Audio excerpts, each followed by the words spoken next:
চৌঠা জুন বিকেল থেকে তৃণমূল কংগ্রেসের পার্টি অফিসগুলি খোলার লোক পাওয়া যাবে না। কাঁথি লোকসভা কেন্দ্রের বিজেপি মনোনীত প্রার্থী সৌমেন্দু অধিকারীর সমর্থনে রামনগরের দেউলিহাট বাজারে কর্মী সমর্থকদের নিয়ে জনসংযোগ যাত্রায় যোগ দিয়ে বললেন রাজ্য বিধানসভার বিরোধী দলনেতা শুভেন্দু অধিকারী। দেবী দুর্গার অকাল বোধন পদ্ম নিয়ে করেছিলেন রামচন্দ্র। এবারের ভোটে সাধারণ মানুষ ভোট দিচ্ছেন সেই পদ্ম ফুলে।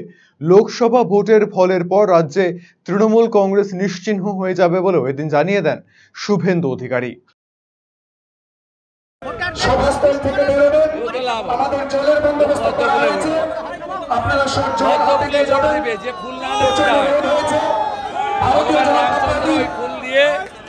অকাল বোধন করেছিলেন অসুরকে ধ্বংস করার, কোনো নাম টাম দরকার নেই, পদ্ম যেখানে ভোট সেখানে।